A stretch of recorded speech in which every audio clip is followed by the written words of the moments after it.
Had my back.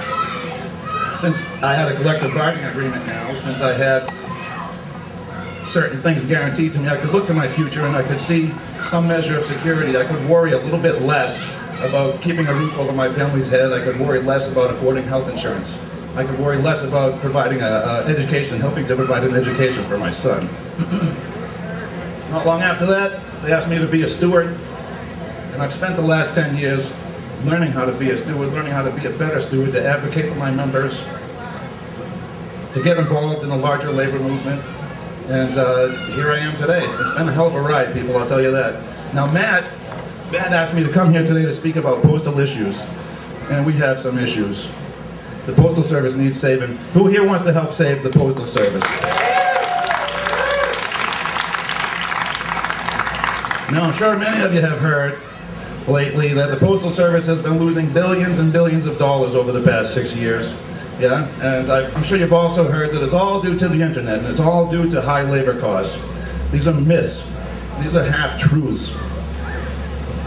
The truth is that the service has been addressing declining mail volumes for the past 5 years due to the internet, due to the economy. They've been closing processing plants across the country. They've been redesigning transportation networks across the country in an effort to stop duplication and to save billions of dollars. The truth is that some of the decline in mail volume is as the result of the 2008 economic collapse. Now, as the economy slowly improves, so has some of that volume. The truth is that the service has aggressively gone after labor costs. As my friends in the American Postal Workers Union, with over 200,000 members, can tell you, their newest contract had historic concessions. They went the first year of their contract, maybe even second year of their contract, with no raises, with no COLAs or deferred COLAs. They have drastically expanded the use of low pay, no benefit, temporary workers in that craft. They've installed a two-tier pay system where new employees will never ever make as much as current employees in the Postal Service. So when they tell you that they can't control labor costs, they're not telling you the truth. Now, all of the other postal unions, the Mail Handlers Union, the National Association of Letter Carriers, the National Rural Letter Carriers Association, right now we're all working under expired contracts. The Postal Service is hard-nosed negotiating, and every one of us is in various stages of mediation or arbitration right now, and you can bet that in the end the Postal Service is going to contain some of their labor costs again.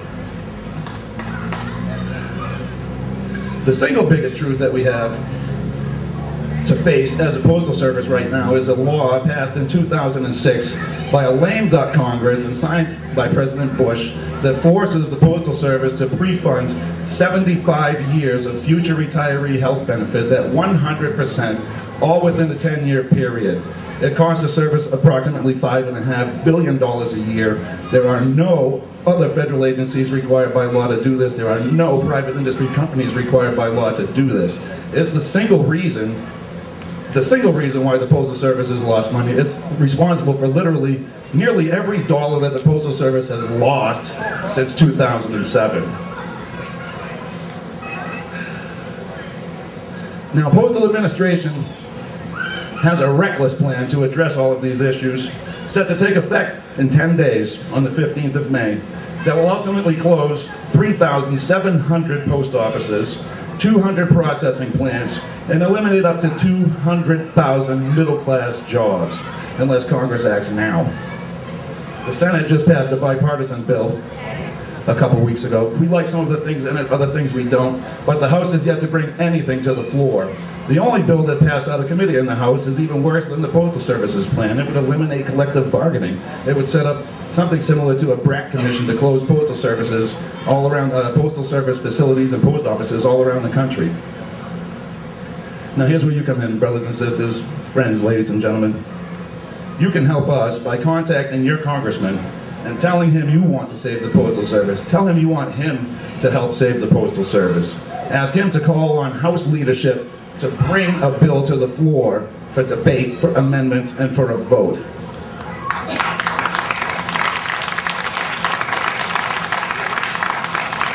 Ask him to support amendments or propose amendments that would preserve collective bargaining, that would preserve delivery standards. You know, right now the Postal Service wants to make your mail take even longer. If they go through with their plans, someone who wants to mail a letter from Nashua to Nashua will have to wait 3 to 4 days for it to get there. We don't want those standards, those relaxed standards introduced. Ask your congressman to oppose anything that has standards like that in a new bill.